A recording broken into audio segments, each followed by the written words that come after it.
Hello दोस्तों, नमस्कार। MP online test channel में आप सभी साथियों का हार्दिक स्वागत है।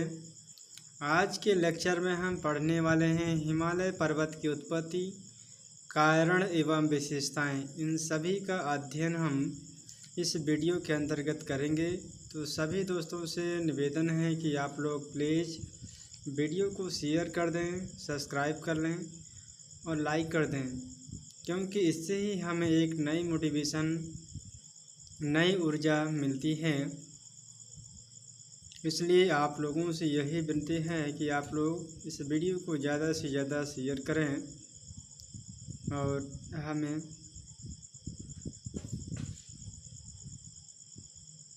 कमेंट बॉक्स में अपना राय ज़रूर दें। ये क्लास कैसी लगती है। चलिए हम हिमालय पर्वत की विषय में हम विस्तृत अध्ययन करेंगे। तो चलिए देर न करते हुए अपने इस टॉपिक पर आते हैं कि हिमालय पर्वत की उत्पत्ति कैसे होती है, इसका निर्माण क्या होता है। इन सभी का अध्ययन हम इस वीडियो के अंतर्गत करने वाले हैं। तो हिमालय पर्वत जो कि पूर्व से पश्चिम दिशा में विस्तृत होती है, यह दुनिया की सबसे लंबी पर्वत श्रेणी के रूप में जाना जाता है। हिमालय पर्वत की बात करें तो यह हमारे इंडियन के सबसे उत्तरी इलाका में यह हिमालय पर्वत है। यह जम्मू कश्मीर से अरुणाचल प्रदेश तक विस्तृत है। हिमालय पर्वत यह पूर्व से पश्चिम दिशा में विस्तृत दुनिया की सबसे लंबी पर्वत श्रृंखला है। हिमालय पर्वत श्रेणी के अलावा देखें तो अन्य और पर्वत श्रेणियाँ हैं, जैसे एंडीज पर्वत श्रेणी है, रॉकी पर्वत श्रेणी, ग्रेट डिवाइडिंग रेंज है तथा यूराल पर्वत श्रेणी है। ये सभी पर्वत श्रृंखलाएँ उत्तर से दक्षिण दिशा में विस्तृत हैं। उत्तर से दक्षिण कहने का अर्थ है कि ये ऊपर से नीचे की श्रृंखला में विस्तृत है। ऊपर का भाग हमारा उत्तर हो जाता है, नीचे का पोजीशन दक्षिण हो जाता है। इस प्रकार यह पर्वत एंडीज पर्वत, रॉकी पर्वत श्रेणी, ग्रेट डिवाइडिंग रेंज, यूराल पर्वत, ये सभी पर्वत श्रृंखलाएँ उत्तर दिशा से दक्षिण दिशा की ओर विस्तृत हैं। हिमालय पर्वत की लंबाई, हिमालय की लंबाई देखें तो यह पूर्व से पश्चिम दिशा में लगभग 2500 किलोमीटर की लंबाई में फैली हुई है। हिमालय पर्वत पूर्व से पश्चिम दिशा में 2500 किलोमीटर की लंबाई में विस्तृत है। हिमालय पर्वत पश्चिम में यह जम्मू कश्मीर से लेकर के नंगा पर्वत से लेकर पूर्व में अरुणाचल प्रदेश के उत्तर में स्थित है। अरुणाचल प्रदेश के उत्तर में स्थित तिब्बत के नामचा बरवा पर्वत चोटी तक विस्तृत है। एक बार फिर समझिए कि हिमालय पर्वत जो है यह पूरब से पश्चिम दिशा में लगभग 2500 किलोमीटर में विस्तृत है। हिमालय पर्वत पश्चिम से पूर्व में या जम्मू कश्मीर में नंगा पर्वत से लेकर के पूर्व में अरुणाचल प्रदेश के उत्तर में स्थित तिब्बत पठार के नामचा बरवा पर्वत चोटी तक विस्तृत है। हिमालय की चौड़ाई पश्चिम में अधिक है, जबकि वहीं पूर्वी भाग में देखें तो इसकी चौड़ाई सबसे कम देखने को मिलती है।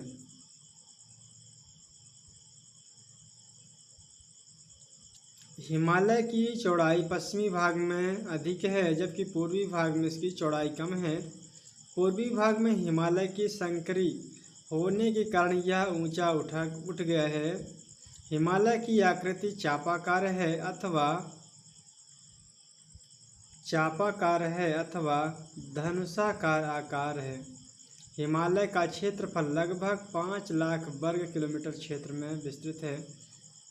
हिमालय पर्वत के उत्तर में तिब्बत का पठार स्थित है तथा तिब्बत पठार के उत्तर में क्यूलुन पर्वत श्रेणी स्थित है। हिमालय पर्वत के उत्तर में तिब्बत का पठार स्थित है। तिब्बत जो कि चीन के इलाके में आता है। तिब्बत पठार के उत्तर में बात करें तो यहाँ पर क्यूलुन पर्वत श्रेणी विस्तृत है। हिमालय पर्वत अपने पूर्वी छोर एवं पश्चिमी छोर पर दक्षिणावर्ती मूड को दर्शाता है। पूर्वी छोर और पश्चिमी छोर को दक्षिणावर्ती के मतलब नीचे की ओर दर्शाता हुआ हमें प्रतीत होता है। अब हम बात करेंगे कि हिमालय पर्वत को दूसरे देशों में किस नाम से जाना जाता है। तो यहाँ से प्रश्न बनता है कि हिमालय के पश्चिमी छोर पर दक्षिणी मोड़ को पाकिस्तान में इसे किस नाम से जाना जाता है। तो हिमालय पर्वत को पाकिस्तान में सुलेमान पर्वत के नाम से जाना जाता है। और वहीं अफ़गानिस्तान की बात करें तो अफ़गानिस्तान में हिमालय पर्वत को हिंदुकुश पर्वत कहते हैं। हिमालय पर्वत के पूर्वी छोर पर दक्षिणावर्ती मूल को पूर्वोत्तर भारत के राज्यों में अलग अलग नामों से जाना जाता है। जब हिमालय पर्वत उत्तर से लेकर के यह दक्षिणावर्ती मुड़ती है पूरब की ओर, तो इसे अलग अलग नामों से जाना जाता है। हर एक राज्य में अलग अलग नाम से जाना जाता है।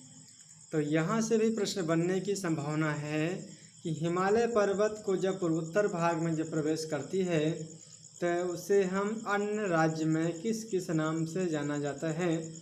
तो उसी हिमालय पर्वत को अरुणाचल प्रदेश राज्य में हम पटकोई बुम पहाड़ी के नाम से जाना जाता है।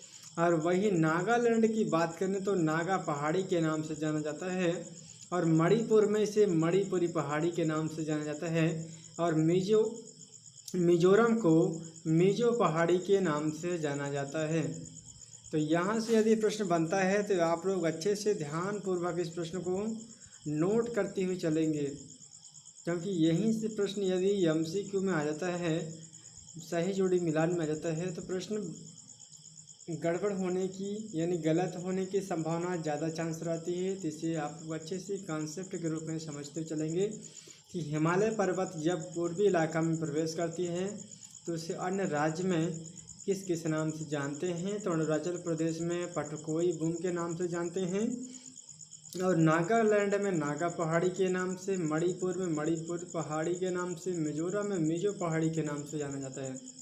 हिमालय पर्वत की एक शाखा जो कि म्यांमार में विस्तृत है, वही हिमालय पर्वत जो कि आगे बढ़ता हुआ म्यांमार में पहुंचती है, और इसे म्यांमार में हिमालय ना कह करके आराकान योमा कहते हैं। आराकान योमा के नाम से जाना जाता है।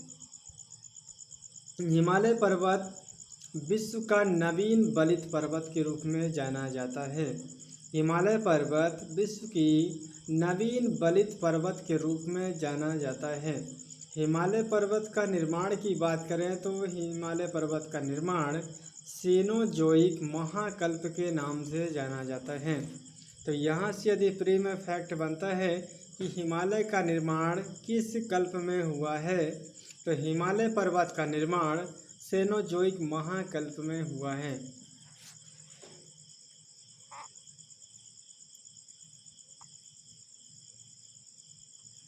अब हम बात करेंगे कि हिमालय पर्वत की उत्पत्ति की सबसे अच्छी व्याख्या किस भूगर्भ शास्त्री ने दिया है। तो चलिए हम इस प्रश्न को समझते हुए चलेंगे।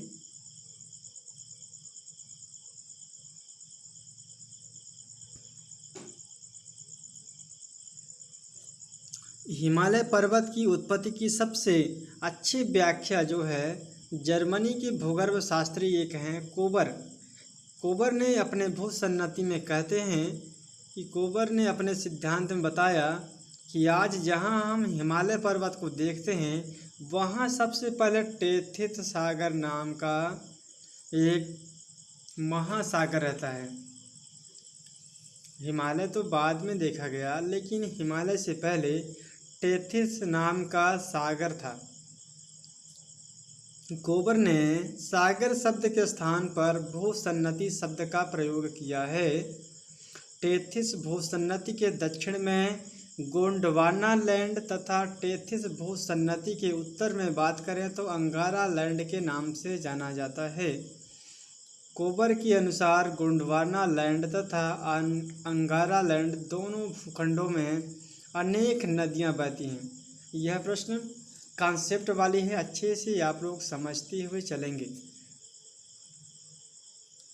अनेक नदियां बहती हैं और इन नदियों ने लंबे समय तक टेथिस सागर में अवसाद जमा करते हैं और करते करते निक्षेप करते हैं और टेथिस भूसन्नति में मलबा जम जाता है और मलबा जम जाता है तो बीच का भाग जो है समतल हो जाता है। चलिए हम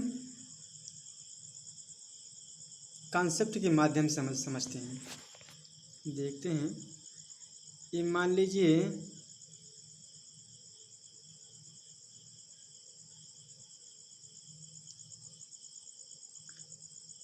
पैंजिया और पैंथालासा, ये मान लीजिए पैंथालासा हो गया, ये पैंजिया। तो इनमें जो है बहुत सारी नदियां जब प्रवेश करती हैं इधर से ऐसे, और ये नदियां जो कि अपने साथ मिट्टी, रेत, गाद ये सभी बहाकर इस स्थान पर जाते हैं और ये वाला भाग फुल हो जाती है। जब ये फुल हो जाती हैं तो दोनों के बीच कटाव हो जाती हैं। तो इस कटाव को दो भागों में डिवाइड हो जाती हैं। पैंजिया और पैंथालासा इन दोनों का डिवाइड होती है, ये अलग अलग दो खंडों में टूट जाती है। तो एक खंड को हम अंगारा लैंड के नाम से जाना जाता है और दूसरे को गोंडवाना लैंड के नाम से जाना जाता है।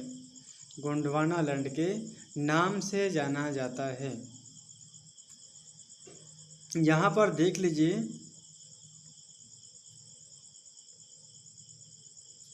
ये हमारा दक्षिणी भाग है, भारत का नक्शा है ये नीचे वाला पोजीशन, और ये हमारा गोंडवाना लैंड, ये दक्षिणी इलाका है, ये उत्तरी इलाका है। तो इसे हम अंगारा लैंड के नाम से जानते हैं और इसे हम गोंडवाना लैंड के नाम से जानते हैं। तो चलिए एक बार थ्योरी को अच्छे से समझते चलेंगे, क्योंकि जब तक आप थ्योरी को नहीं समझेंगे, नहीं याद करेंगे, तो आप लोग चित्र के माध्यम से नहीं समझ पाएंगे।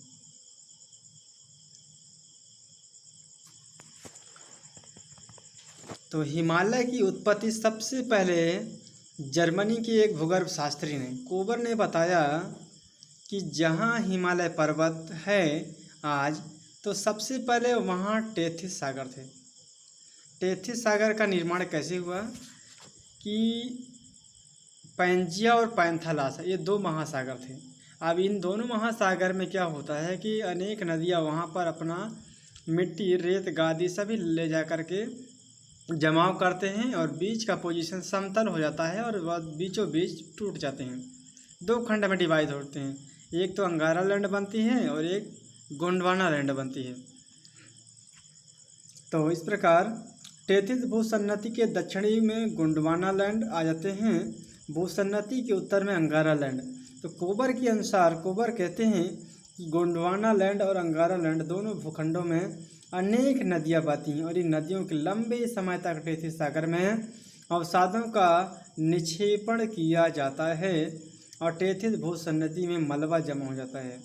तो इस प्रकार जैसे जैसे मलबे का जमाव बढ़ता जाता है, बढ़ता गया, दबाव के कारण टेथिस भूसन्नति में अवतलन होने लगा और इसके साथ साथ वहाँ अवसादी मलबा का जमाव भी बढ़ गया और ये बढ़ जाने से कोबर के अनुसार कुछ समय बाद अवतलन होने से टेथिस भूसन्नति में सिकुड़न होने लगा, जिससे उसकी चौड़ाई घटने लगी। इस प्रकार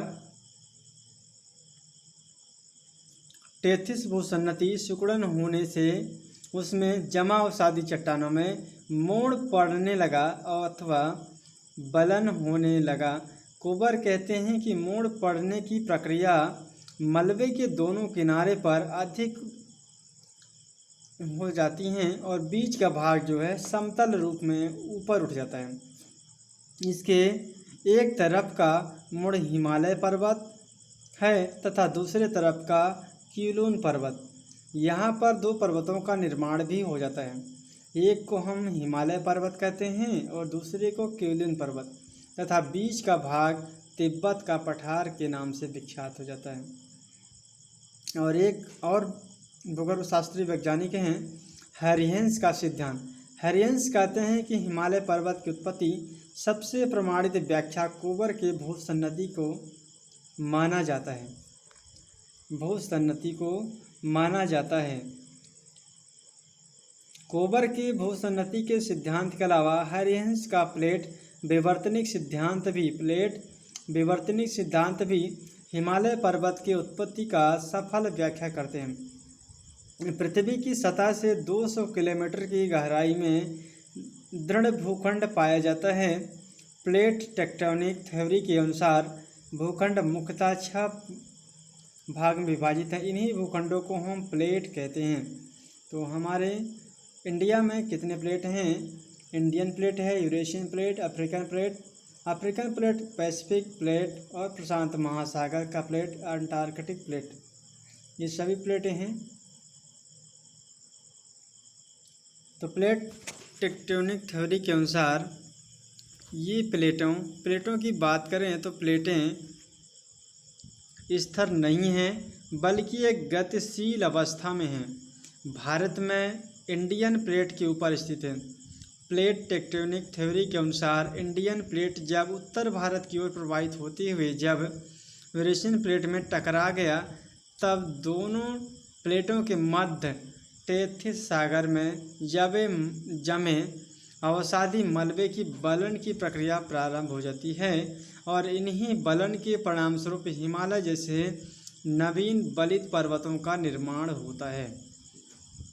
इन पर्वत का निर्माण कैसे हुआ, चलिए हम सिंपल भाषा में समझते हैं। प्लेट टेक्टोनिक थ्योरी कहते हैं यह गतिशील अवस्था में पाई जाती है। भारत में इंडियन प्लेट के ऊपर एक इंडियन प्लेट और एक यूरेशियन प्लेट, चलिए हम चित्र के माध्यम से समझते हैं। मान लीजिए ये इंडियन प्लेट हो गया और यूरेशियन प्लेट इधर से आता है।